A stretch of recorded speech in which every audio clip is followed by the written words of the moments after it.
La historia de Agelis Comenzó con extraños ruidos por la madrugada. Hablamos del año 1960, cuando en el convento Movimientos autónomos de los objetos, arañazos en las ya no se manos. profesaba el culto que le diera vida.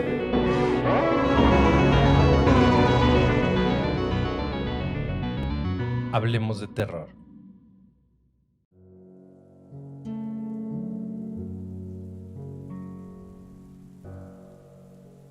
Sin duda algo oscuro se oculta en mi familia. Efectivamente, aquel ático escondía el siniestro cuadro con el símbolo aquel que Carmen recordó. Parecía tan o más sorprendida como yo. Pero no era solo por aquella pintura demoníaca, sino porque dentro de aquellos despojos inservibles y polvorientos, donde parecían tener solo recuerdos, había también un montón de telas oscuras como la noche, y que al desmañarlas, daban forma a una especie de capuchas o túnicas malolientes. ¿Qué era esto, Dios mío?, nos preguntamos mirándonos fijamente llenas de asombro. Fue en ese momento que entendí que era momento de hablar y contarle todo a Carmen. La situación estaba tomando un rumbo muy siniestro, y era justo que ella también supiera, pues involucraba a su madre. Charlamos durante un par de horas, en donde la puse al corriente absolutamente de todo, quedando boquiabierta y a la vez perturbada, pues claramente no asimilaba todas estas teorías obscuras que me rodeaban, y aquel relato de la abuela sobre mi madre y su vínculo con aquella secta. Por momentos de nuestra charla, quedábamos en silencio durante largos minutos, como intentando entender nuestro hallazgo y qué se suponía que representaba. Fui más lejos que Carmen en ello, y le expuse que quizás su madre también estaba involucrada en todo esto, pues no había, al menos para mí, otra explicación del por qué mamá le obsequió aquel cuadro y mantenía esas capuchas bajo su techo. Carmen se negaba a creer en ello, así que decidí ir por respuestas a casa, mientras ella esperaba que llegase mi tía del trabajo. Fue camino a casa que aquella mujer comenzó a seguirme a pocas cuadras de llegar a mi destino. Primero pensé que se trataba de un hombre, por su aspecto y vestiduras, pero pronto acortó distancia, identificando a una mujer ya adulta que seguía mis pasos sospechosamente. Me asusté tanto que aceleré mis pasos, y lo mismo hizo ella, y a tan solo un par de cuadras para llegar, habló a mis espaldas. «Daniela, espera», pronunció a secas, lo que me detuvo al instante, pero tomando una clara posición defensiva. Jamás la había visto en mi vida, pero aceleró sus pasos para llegar rápido sobre mí mientras miraba a su alrededor, como evitando ser descubierta. «Sé que tienes muchas preguntas y andas en busca de ellas», afirmó con una voz algo agitada por la carrera. «¿Quién diablos eres? ¿Te conozco de alguna parte?», me defendí con preguntas. Pero cuando vi colgando de su cuello aquella gargantilla con esa extraña imagen que ya se me hacía peculiar, creí entender de qué se trataba, asustándome aún más, pues de ser así, esto iba más allá de mi familia. «Soy Leticia», se presentó con un rostro de gozo, como emocionada de conocerme. «No sabes cuánto esperamos este momento. Sabíamos que tarde o temprano algo ocurriría y te enterarías de la verdad. Sé que estás hambrienta de saber». ¿Cómo rayos sabía tanto esta mujer? Fue ahí cuando me di media vuelta y aterrada intenté seguir mi camino, frenándome con su mano, tomándome del brazo. «Por favor, Daniela, si quieres saber la verdad de quién eres, ven conmigo. No te haré daño, solo quiero que sepas toda la verdad». Dudé algunos instantes, pero mis ganas de entender todo esto fueron más fuertes, y accedí a acompañarla a su casa. Como sea, me había prometido contarme toda la verdad. Durante el trayecto, seguía temerosa e inquietante de cómo era posible que supiera de mí. ¿Quién rayos la había mandado? ¿O cómo había dado conmigo? Lo que sí tenía la certeza es que algo tenía que ver con mi madre y en todo esto, algo de aquella secta. Luego de algunos minutos en autobús, llegamos a su casa, la cual no estaba muy distante de la mía, lo que me hizo sentir un poco aliviada. Su hogar era bastante tétrico, pero lo primero que llamó mi atención fue una enorme biblioteca llena de libros extraños, todos relacionados al ocultismo, magia negra, esoterismo y ese tipo de cosas que adornaban su pared.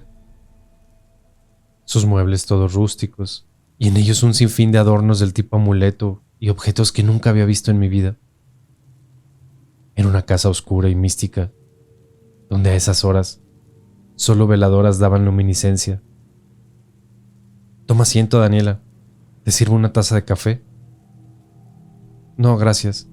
Solo estaré algunos minutos, respondí con voz fuerte, como aparentando no sentir el miedo que me carcomía por dentro a esas alturas. Creo que no estarás tan poco tiempo como crees, me respondió a espaldas, mientras se preparaba un té o algún tipo de infusión extraña en la cocina.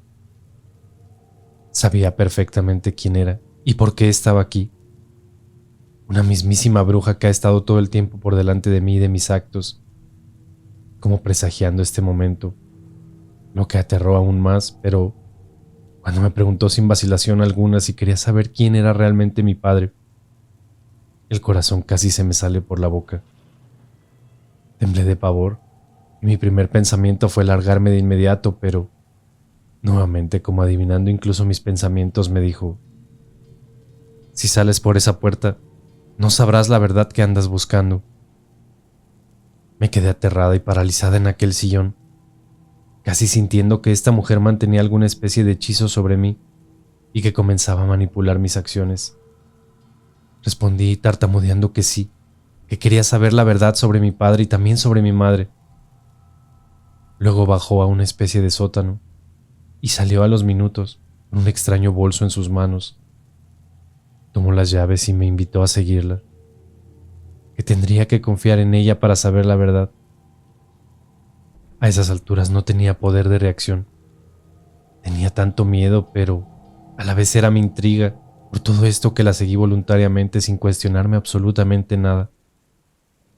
Yo sé que para muchos eso pudo ser algo temerario y estúpido, pero la atracción que sentía por conocer la verdad manejaba mis acciones. Caminamos por largos minutos y ya pronto se hizo de noche. Pronto entendí hacia dónde nos dirigíamos. Nuestro destino era el cementerio número 1. No había duda de que me llevaba directo a la tumba de Lisandro Lastarria. Al llegar al panteón, nos adentramos por una abertura que creo que nadie conocía por la parte trasera del panteón. No hubo necesidad de forzar nada. Era como si fuese una entrada recurrente para visitantes nocturnos. Mi corazón comenzó a palpitar fuerte y una especie de ansiedad me abordó de golpe, transpirando mis manos, pues no tenía claridad cuál era la finalidad de todo esto. El silencio del panteón era ensordecedor. Solo algunos búhos o pájaros nocturnos rompían la paz de los muertos, y los aullidos de perros a la distancia le otorgaban un ambiente más terrorífico al lugar.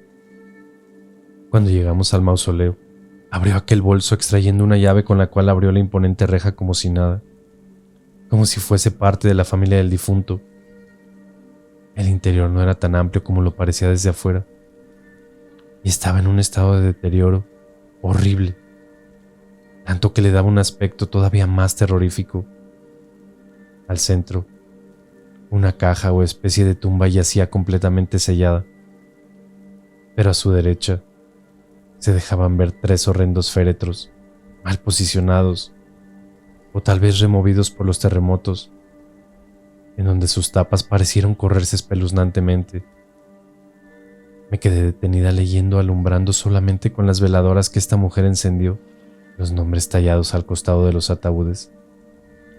No solo estaba el tal Tito, sino también el resto de su familia. Era horroroso el estado de los féretros. Incluso uno de ellos tenía su tapa casi removida a la mitad.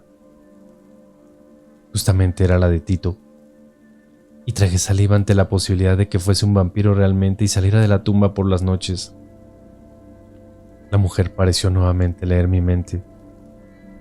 No te asustes, aún no cae la última cruz. Están en ese estado por los terremotos. Luego de aquel momento pavoroso de inspeccionar el lugar, puso un paño negro sobre el piso posicionando sobre él lo que menos hubiese querido o imaginado, acompañado de las veladoras a su largo, en una maldita tabla Ouija. No sabía mucho de ellas, pero sí sabía que nunca debías jugarla en un cementerio, intentando abortar la misión y volverme a casa, pero ya era muy tarde. Me vi sentada frente a aquella mujer sobre aquel trapo y frente a la temible tabla, observando llena de horror cómo realizaba una especie de rezos o invocaciones murmurantes y a ojos cerrados. No podía oírle con claridad sus plegarias, pero pronto me obligó a posicionar el dedo sobre aquel puntero y preguntarme si estaba lista. ¿Lista para qué?, le pregunté, pero era tan obvia la respuesta y no era otra que para contactar al espíritu del famoso vampiro Lastarria. Antes de iniciar el escalofriante contacto, me entregó toda la información importante acerca de estas prácticas, poniendo énfasis en lo que no debía hacer pase lo que pase. Asentí con un miedo indescriptible, pero sometida a esta mujer que parecía tener el control sobre mí desde un principio, desde que me tomó del brazo al abordarme. Solo lo había visto en las películas, pero frente a mí, la mujer llamaba una y otra vez a Tito Lastarria, invitándolo a hacerse presente para conocer a su hija. Sí, así tal cual. Tu hija quiere contactarse contigo y saber la verdad, era lo que ella repetía, mientras que mi estómago comenzaba a revolverse y mis extremidades a temblar. Mis ojos estaban pegados a mi derecha, en donde aquellas tumbas semiabiertas tenían toda mi atención y me consumían en pavor, imaginando casi que de un momento a otro, una mano grisácea y huesuda, con uñas enormes y putrefactas, emergería desde ellas. Luego el cursor se movió, o quizá ella lo hizo, pues luchaba en mi interior que todo esto no era realidad y que solo se veía en las películas. Lo cierto es que respondió en afirmación, generando un gozo particular en la mujer que por fin había hecho contacto con el alma del vampiro.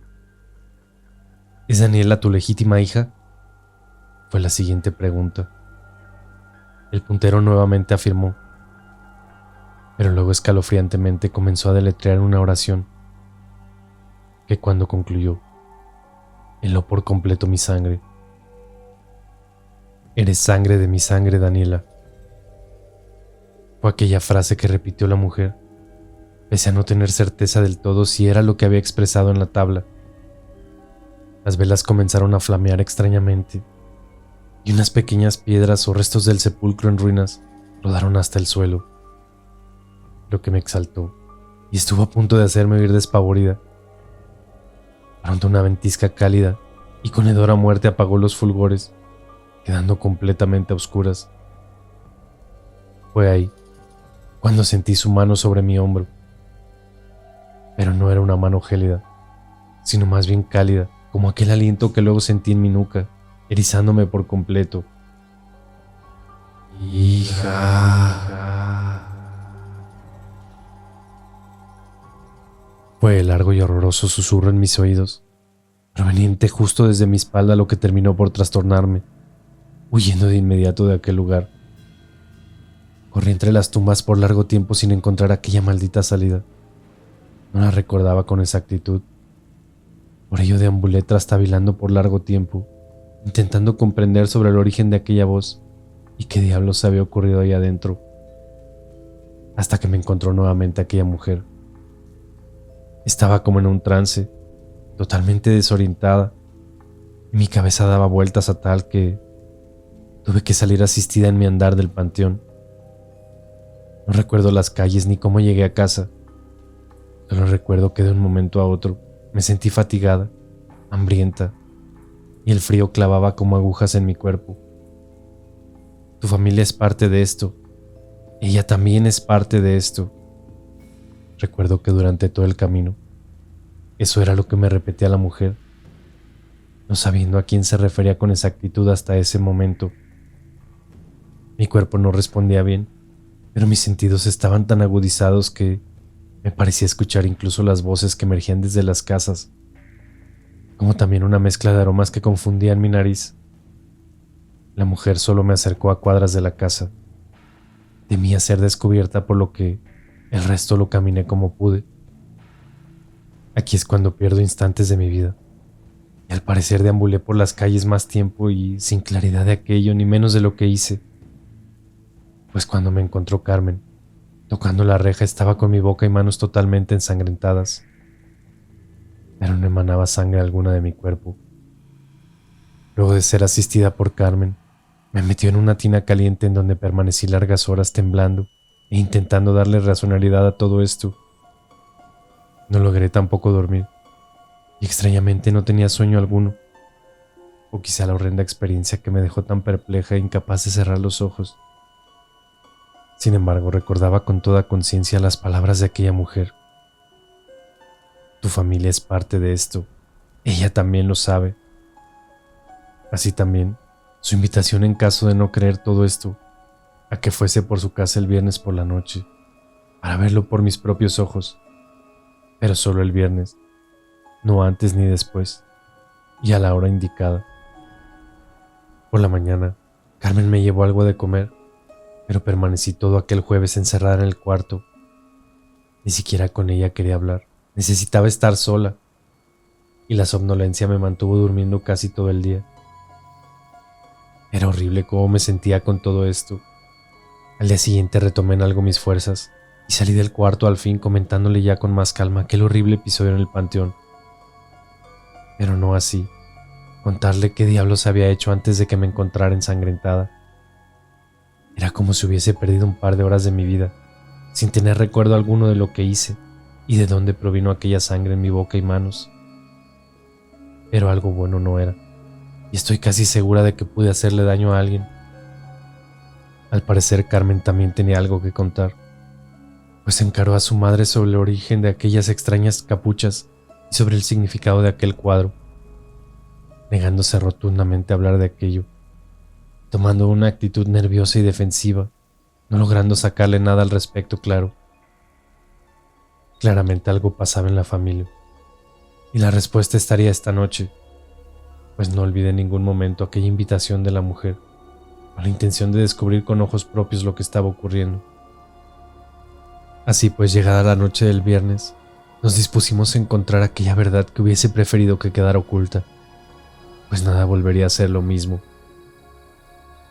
Eran casi las 11:30 de la noche, cuando salimos de casa con rumbo al tétrico hogar de Leticia, la siniestra mujer que había llegado a mi vida para mostrarme la verdad. Por la hora, nos costó tomar el autobús, llegando al lugar pasando la medianoche. Extrañamente la puerta estaba abierta, como que intencionalmente la hubiese dejado para nosotras, casi adivinando que vendríamos. Claramente para mí era una bruja. Nos adentramos, pero no había absolutamente nadie, y todo estaba sumido en oscuridad. Sin embargo, bajo nuestros pies se sentían voces en plegarias o realizando oraciones como una ceremonia religiosa. Carmen se asustó de sobremanera y me tomó del brazo para irnos del lugar, pero logré convencerla pese a que también tenía aquella sensación de que nada bueno resultaría de esto. Las voces y el gentío venían del subterráneo, particularmente de aquel sótano en donde había sacado aquella ouija días atrás.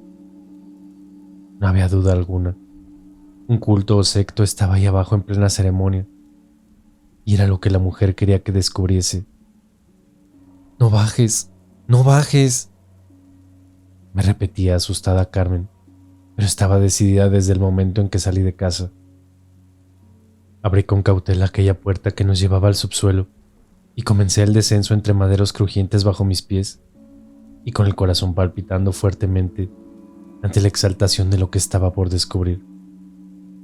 Era un antro de la brujería y el satanismo, observando en primera instancia aquel pentagrama en el piso, confeccionado con sal o algo similar.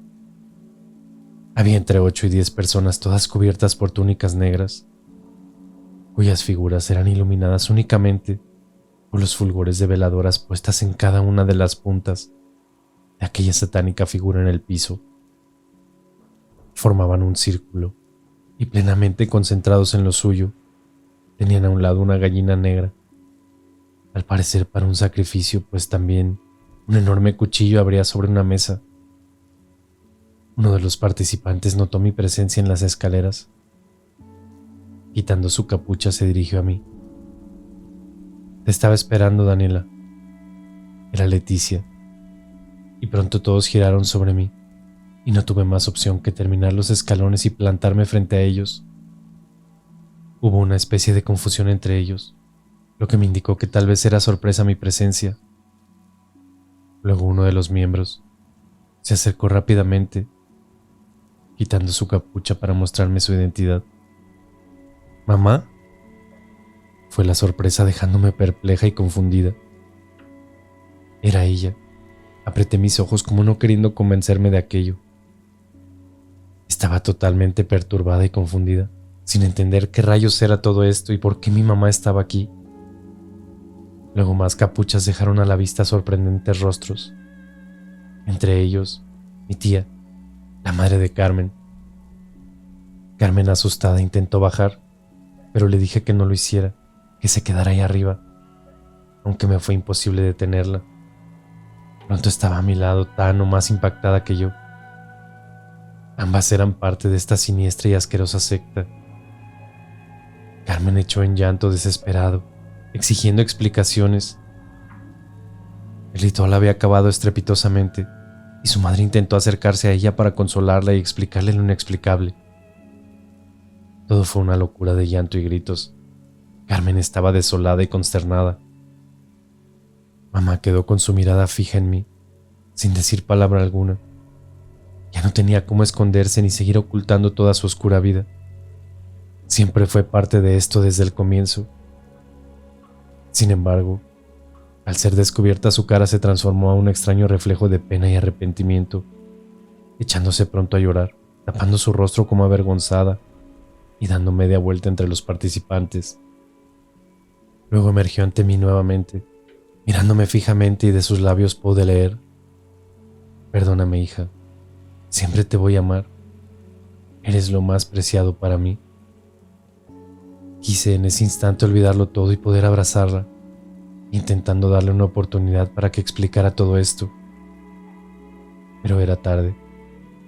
Tomó aquel cuchillo y, como asesino en serie y en forma desquiciada, comenzó a apuñalar a todo el mundo. A la primera que atacó fue a Leticia, asestándole una punzada en pleno cuello. Todo se nubló en aquel instante. Luego vi caer un hombre a mis pies mientras que el resto intentaban contener su enloquecida acción y los otros huir.